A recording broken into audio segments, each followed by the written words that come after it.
Good morning. आज हम 18वीं सदी में भारत में व्यापार और वाणिज्य की क्या स्थिति थी इसके बारे में बात करेंगे। भारत में अंग्रेज़ों का जब आगमन हुआ उस समय व्यापार और वाणिज्य के विषय में तात्कालिक जो फ़ारसी ग्रंथ हैं इनमें हमें बहुत ही कम जानकारी मिलती है, लेकिन उस समय के जो संस्कृत और क्षेत्रीय भाषाओं का जो साहित्य हमें उपलब्ध होता है उसमें इस समय के जो व्यापार वाणिज्य है उसके बारे में जानकारी हमें मिलती है। और इसके अतिरिक्त कुछ जो विदेशी पर्यटकों के यात्रा विवरण हैं इनसे भी उस समय में हमारे देश की आर्थिक स्थिति का पता चलता है। ऐसा प्रतीत होता है कि मुसलमानों की जब भारत पर विजय हुई उस समय देश के व्यापार और वाणिज्य में उनकी इस विजय से कोई व्यवधान उपस्थित नहीं हुआ। गांव तथा शहरों में कारीगर तथा शिल्पी अपने पुराने पेशे को बरकरार रखे हुए थे।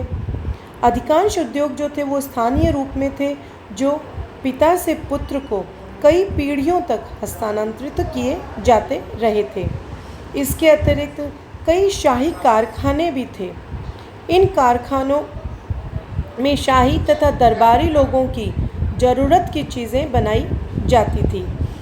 अंग्रेज़ों के आगमन के समय भारत का आंतरिक और बाह्य दोनों प्रकार का व्यापार जो है बहुत अधिक उन्नति पर था। बहुत अच्छी अवस्था के अंदर हम ये कह सकते हैं कि ये व्यापार जो है यहाँ का भारत का था।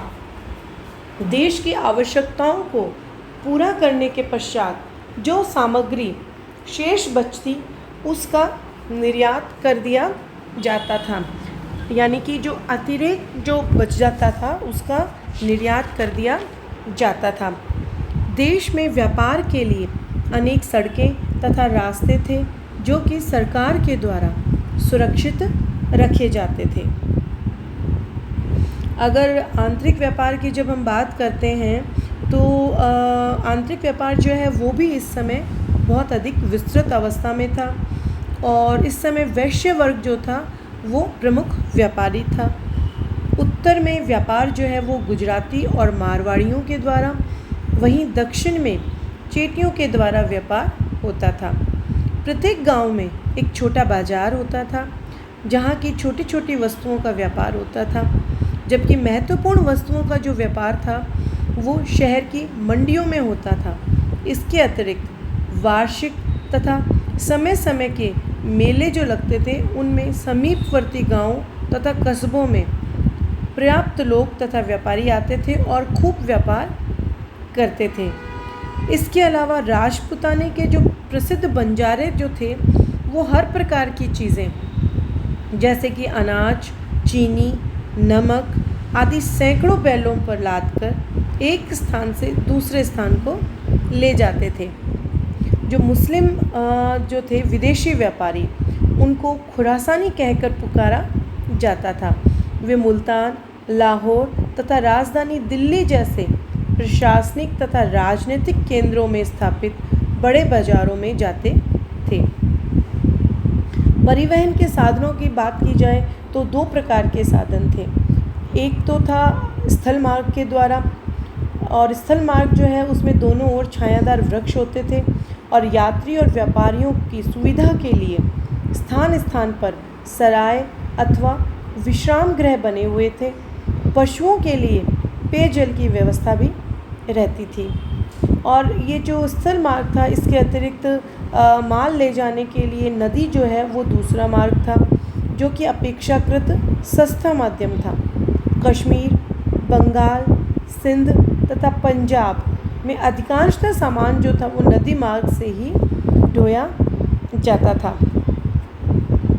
आंतरिक जो व्यापार किया जाता था उस पर स्थान स्थान पर पर्याप्त मात्रा में चुंगी देनी पड़ती थी।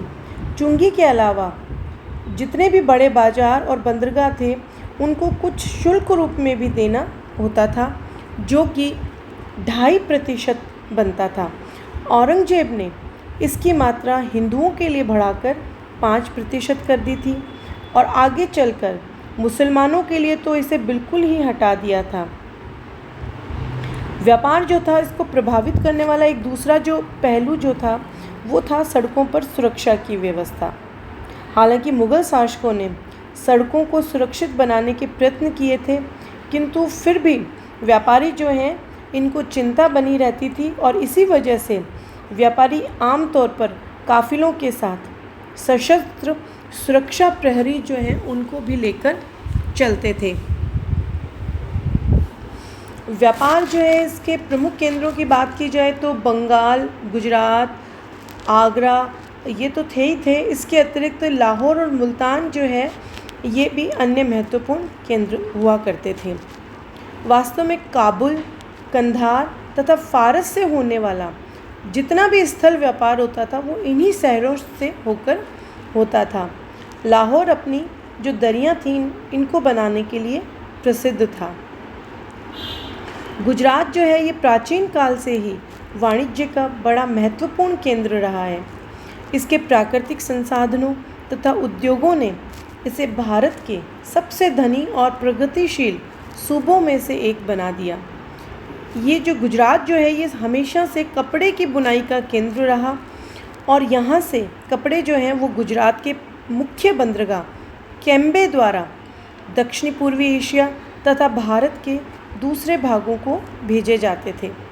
इसके नील, शोरा तथा बुने हुए वस्त्रों के बदले विदेशी व्यापारी पश्चिमी विलास प्रसाधन लाते थे। विदेशी व्यापार की बात की जाए तो मुग़ल काल में लंका, बर्मा, चीन, पूर्वी द्वीप समूह, फारस, मध्य एशिया, अरब और लाल सागर के बंदरगाहों तथा पूर्वी अफ्रीका से भारत के व्यापारिक संबंध थे। और इस समय के प्रमुख बंदरगाहों की बात की जाए तो कैम्बे, सूरत, भड़ोच, गोवा, कोचीन, कालीकट, सतगांव, सोनारगांव, चटगांव, मछलीपट्टनम ये सब यहाँ के प्रमुख इस समय बंदरगाह थे।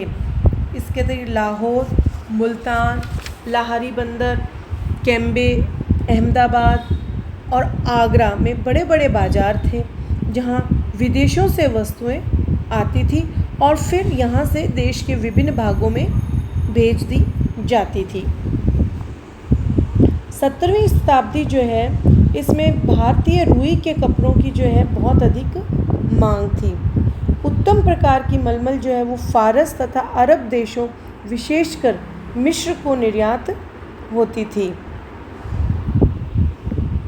भारत जो है ये बहुमूल्य धातु जो है इनका आयात करता था।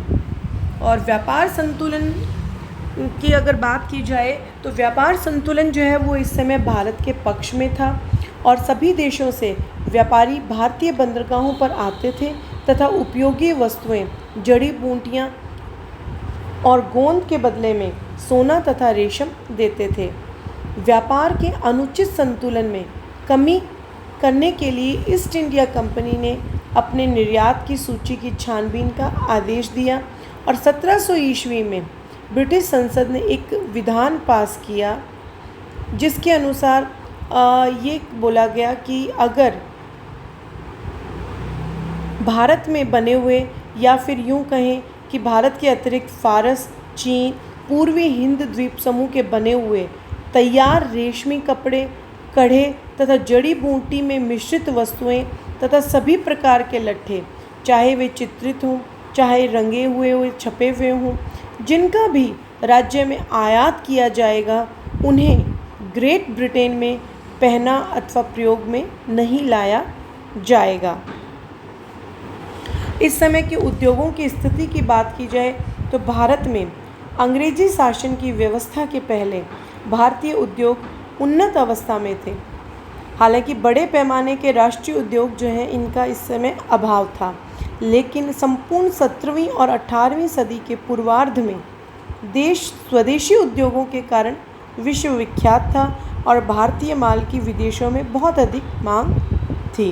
ग्रामीण उद्योग जो थे वो लोगों की प्राथमिक आवश्यकताओं की पूर्ति करते थे, वहीं जो शहरी उद्योग थे वे कला कौशलपूर्ण वस्तुओं का निर्माण किया करते थे और ये उद्योग विलासिता का सामान बनाने में भी अग्रणी थे। इस प्रकार वस्त्र निर्माण का जो काम था वो गांव और शहरों में दोनों ही जगह पे किया जाता था। इस समय भारत का जो सबसे महत्वपूर्ण और व्यापक उद्योग था वह था हथकरघा बुनाई का। और महीन से महीन कपड़े में जो है मलमल बनाई जाती थी, जो कि विश्व विख्यात थी। इसके उत्पादन का मुख्य केंद्र ढाका था।